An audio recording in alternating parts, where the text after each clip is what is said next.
Hello, hello, hello, divas e divos do Tio Regis. Queridos, hoje, a pedidos, nós vamos trabalhar aqui algumas referências literárias que aquele candidato que está se preparando para o vestibular tem que saber, tá? Então, vamos logo começar por Camões. É importante o aluno conhecer a obra Os Lusíadas de Camões, tá? A estrutura de Os Lusíadas, né? A temática que retrata. Porque, gente, porque volta e meia ela aparece em provas, tá? Não esqueçam, o Camões ainda está dentro da fase clássica. E aí a gente chega ao Brasil. Não esqueçam. Por que eu falo que a gente deve começar por Camões? Porque Camões vai influenciar grandes poetas da nossa literatura brasileira, viu? No Brasil, lembra, a nossa literatura começa a partir do Barroco. Professor, mas e o quinhentismo? Lembra que o quinhentismo não foi considerado uma escola literária, tá? Tanto que não existiam autores do Brasil ainda, tá bom? Não existia. Vai surgir o primeiro autor brasileiro no Barroco, que é o poderoso Boca do Inferno, né? O Gregório de Matos Guerra. Gente, aí sim. E no que se refere ao Gregório de Matos, é importante a gente observar que a poesia dele se divide, lembra, em 3 fases. Nós temos a fase lírica do Gregório de Matos, nós temos a fase religiosa e nós temos a poderosa, né? Que é a fase satírica, que foi justamente a fase que deu a alcunha de Boca do Inferno ao poderoso Gregório de Matos Guerra, certo? E o outro autor, gente, embora não seja brasileiro, que ele é português, né? O Padre Antônio Vieira, com os seus sermões. O candidato que vai prestar o vestibular tem que conhecer pelo menos o sermão da 60ª do Padre Antônio Vieira. Tranquilo? Bom, e a gente chega ao arcadismo. É claro que a gente tem inúmeros poetas, né, no arcadismo a serem citados, mas eu destaco um em especial que geralmente aparece algum fragmento, algum excerto literário sendo retirado de suas obras, tá? É o Tomás Antônio Gonzaga, o poderoso lá que fisgou, né, a Maria Dorotéia de Seixas, lembra? A Marília, coitadinha, iludida. Meu Deus. Enfim, gente. Então, no que se refere ao Tomás Antônio Gonzaga, eu destaco 2 obras que vocês precisam conhecer, tá? Cartas Chilenas, que trabalha bem a crítica do governo, né, daquele período, tá? Então, tem que conhecer Cartas Chilenas. E a outra obra é Marília de Dirceu, né? Inclusive, Marília de Dirceu consegue mostrar até um pouquinho também da trajetória de vida do Tomás Antônio Gonzaga, o período que ele ainda estava ali, né, conquistando a Marília, depois o período que ele vai para o cárcere, tranquilo? Então, tem que ter conhecimento dessas obras. No que se refere ao romantismo, gente, lembra que no Enem, o romantismo e o modernismo são muito cobrados, certo? Mas, bora tentar delimitar. No romantismo, você começa lendo de cara Álvares de Azevedo, tá? Lembra que o romantismo em poesia se divide lá em 3 fases, né? A primeira é a nacionalista ou indianista, a segunda é a ultrarromântica, que é aquela do mal do século, e a terceira é a condoreira. Bom, dentre os vários autores, eu sempre falo, gente, você não pode deixar de conhecer o Álvares de Azevedo, que é o queridinho das provas do Enem. Tranquilo? Conhecer bem os seus sonetos. No que se refere à prosa romântica, eu sempre dou destaque ao Alencar. Não tem como não falar de José de Alencar, até porque ele foi o único que conseguiu passar pelas 4 fases do romantismo em prosa. Ele passa pela fase indianista, né? Ele passa pela fase urbana, né? Pela fase regional e histórica. E, claro, a gente destaca aqui 2 obras do Alencar que são importantes para o vestibular, gente, que é o Guarani, viu? E Iracema. Tranquilo, amores de minha vida? E aí, sim, a gente chega ao realismo. Queridos, quando a gente fala em realismo, nós temos que pensar logo no poderoso, né? O ícone melhor do mundo, como fala minha amiga blogueirinha. Gente, estou falando de Machado de Assis, tá? Você tem que conhecer Machado de Assis, ele é o ícone da literatura brasileira. Prof, mas quais são as obras que eu vou destacar, né, que são importantes do Machado de Assis? Bom, eu sempre recomendo que comece por Memórias Póstumas de Brás Cubas, tá? Aí você vai para Quincas Borba e chega a Dom Casmurro. Gente, e não esqueçam que o Machado de Assis também, ele tá muito presente nos contos. Então, quem vai prestar o vestibular tem que conhecer pelo menos A Cartomante do Machado de Assis e o Alienista. Tranquilo, meus amores, tá? Queridos, dentro ainda dessa fase, né, já do realismo para o naturalismo, não esqueçam do Aloysio Azevedo. Lembra que o Aloysio Azevedo, gente, ele ganha destaque com uma obra intitulada O Cortiço. E sempre no vestibular tem algum fragmento, algum excerto literário que vem dessa obra. Tranquilo? Beleza? Tá, só para fechar essa parte, eu destaco também o Raul Pompeia. Não deixem de ler a obra O Ateneu, tá? Pro vestibular, tá? Queridos, e aí sim a gente passa para o parnasianismo. É claro, quando a gente fala em parnasianismo, a gente tá falando só de poesia, tá, gente? Porque lembra que é o parnasianismo que vai fazer o resgate do clássico. Professor, mas isso aí, a gente não tá falando de arcadismo? Amores, lembra que o parnasianismo, ele resgata diretamente as características clássicas, tá? Por isso que a linguagem do parnasianismo, ela se preocupa muito com a questão da arte pela arte, da busca da palavra exata. E quando se fala em arte até então, todo mundo pensa logo no clássico, tá, gente? Não esquece disso. E a gente vai ter a tríade parnasiana, que é o Olavo Bilac, o Raimundo Corrêa e o Alberto Oliveira. Queridos, você não pode enfrentar uma prova de vestibular sem conhecer, por exemplo, um poema que já veio na prova do Enem, intitulado Ouvir Estrelas, do Olavo Bilac, tá? E também tem que conhecer vaso chinês e vaso grego, tá bom? Queridos, conhecer Alberto Oliveira, conhecer Raimundo Corrêa é primordial para quem vai prestar o vestibular. Tranquilo? E aí a gente vai para uma das escolas que tio Regis mais ama, que é o simbolismo. Bom, quando a gente fala em simbolismo, é óbvio que o ícone que vem em mente é o Baudelaire, né? O Charles Baudelaire. Gente, é ele que é o precursor, né, dessa escola. E é ele que vai influenciar os nossos poetas brasileiros. E eu estou falando do Alfonso de Guimarães e estou falando também, né, do Cruz e Souza, né, aquele que compõe violões, né, violões que choram, né, vozes veladas, veludosas, voz, lindo. Queridos, e tem que conhecer, sim, esses dois poetas brasileiros. Mas eu tenho um outro autor que eu falo que ele é, sem dúvida, um coringa para quem vai prestar a prova do vestibular, que é o Augusto dos Anjos.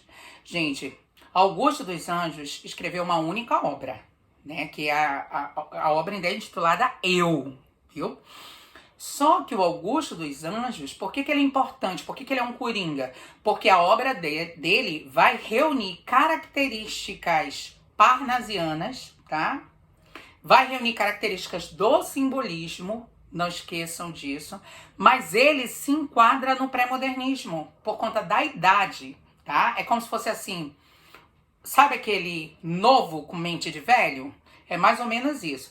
Então, o Augusto dos Anjos, gente, não deixem de prestar o vestibular, não deixem de fazer a prova do Enem sem conhecer Augusto dos Anjos. Inclusive, na prova do Enem já vieram poemas conhecidíssimos, né? Os sonetos mais conhecidos dele, que foi Psicologia de um Vencido, tá? Versos íntimos. Já veio O Morcego, cobrado no Enem. Então, tem que conhecer um pouquinho desse autor. Tranquilo?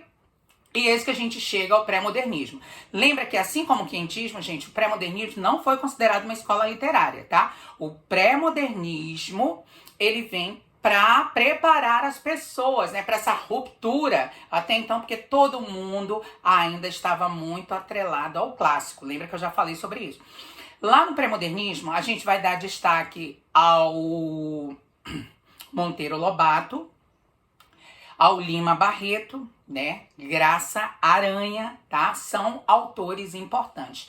Mas quem eu destaco, ou mais especificamente, qual é a obra que a gente destaca do pré-modernismo? Sem dúvida, Os Sertões, do Euclides da Cunha. Gente, você não pode ir para a batalha do vestibular sem conhecer Os Sertões. Tranquilo? Até porque é uma obra com teor histórico muito poderosa. E esse que a gente chega ao modernismo. Bom, do modernismo, a gente tem que conhecer pelo menos a base, um pouquinho, tem que saber o que foi, né, a Paulicéia Desvairada, porque é ela que inaugura o modernismo no Brasil, e uma obra que eu sempre destaco, que é a obra Macunaíma, que é do Mário de Andrade, tá, gente? Sempre no vestibular tem algum fragmento de Macunaíma do Mário de Andrade. Ainda dessa primeira fase, eu sempre falo para meus queridos alunos que a gente tem que conhecer um pouquinho do Oswald de Andrade, tá? Até porque o Oswald de Andrade, gente, ele vai trazer características das vanguardas para os seus poemas. Tranquilo? Beleza, amores, tá?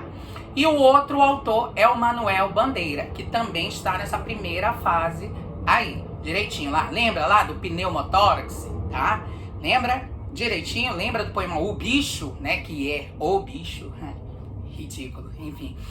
E a gente chega à segunda fase. Bom, na segunda fase do modernismo, amores de minha vida, nós vamos ter o poderoso, icônico, que é o Carlos Drummond de Andrade. Ei, chuchu, você não é um guerreiro, tá? Renomado se você for prestar um vestibular sem conhecer o Carlos Drummond de Andrade. Principalmente, fica a dica, a fase azul do Carlos Drummond de Andrade, que é a fase mais cobrada nos vestibulares. Beleza, Sussu? O outro que eu dou destaque nessa segunda fase, gente, é o poderoso Graciliano Ramos. Sempre vestibular cobra. Aquela obra linda que faz a gente chorar horrores, ainda mais com a morte da baleia. Eu estou falando de Vidas Secas, gente, tá?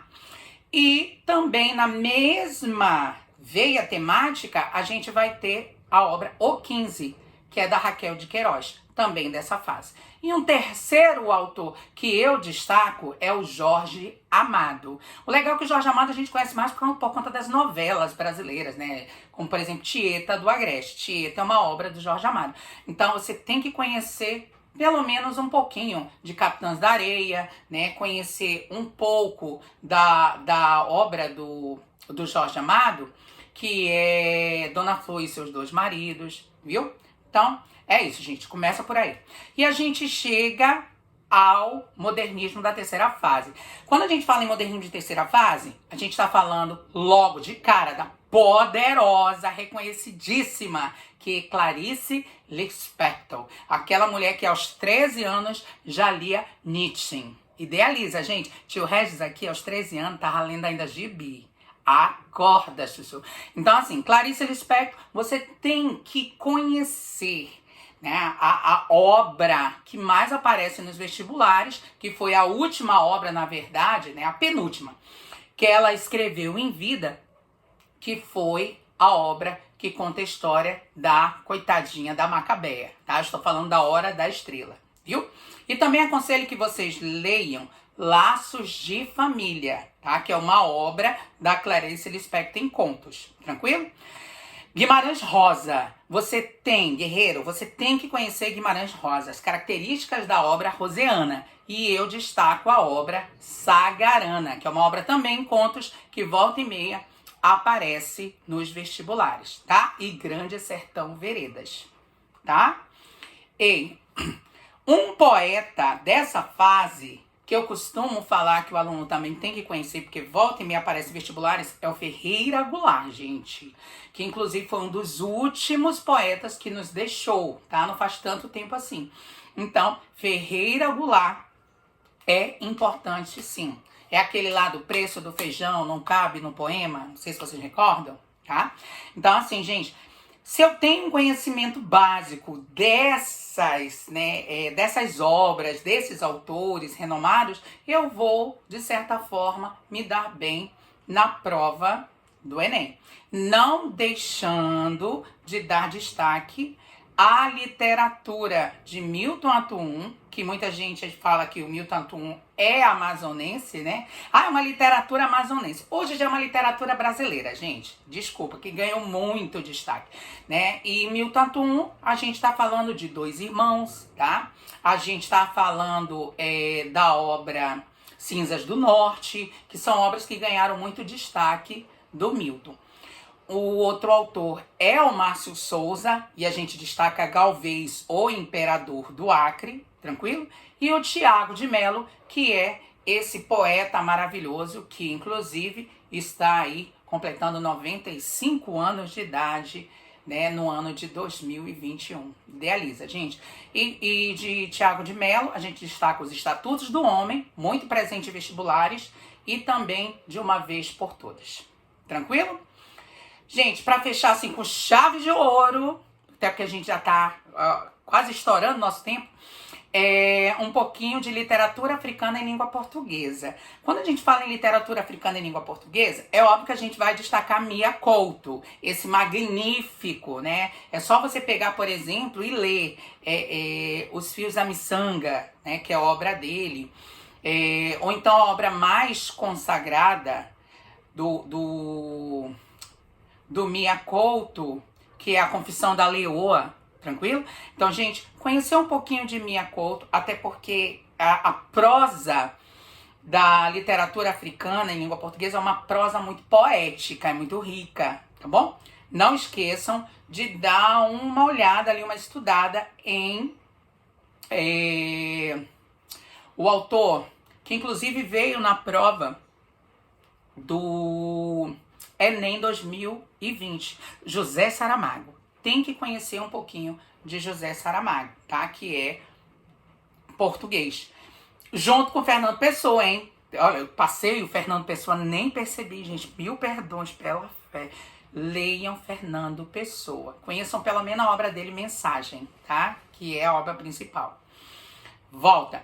Dentro da literatura africana em língua portuguesa, eu também indico Paulina Chiziane. Gente, Paulina Chiziane, aquela mulher maravilhosa. Uma coisa é você ouvir uma pessoa que viveu a escravidão, né? Uma pessoa que sentiu tudo isso, essas marcas. Então não tem quem leia, por exemplo, Baladas ao Vento, que é a obra dela de destaque, que não chore, viu? E dentro do aspecto de poesia, eu destaco o Pepetela, tá? E o Craveirinha. Tranquilo? São autores, tá, gente? Não são obras. Pepetela e o Craveirinha. Beleza? Amores, eu espero ter contribuído com essas ricas dicas, tá? Logo, logo a gente vai postar um pouco mais de informações acerca disso. Se vocês quiserem, a gente pode até pensar em fazer um vídeo aí sobre dicas, né, de literaturas universais, viu? Que são, com certeza, processos para enriquecer ainda mais, né, o nosso conteúdo. Queridos, tio Regis fica por aqui. Quem ainda não está inscrito no canal, não esquece, se inscreve no canal, deixe seu like. Beleza? Gente, compartilhem os vídeos, faça o nosso canal bombar e sempre coloquem nos comentários, né? Deixem suas críticas pra gente enriquecer cada vez mais os nossos conteúdos. Tio Regis fica por aqui. Um beijo, fui!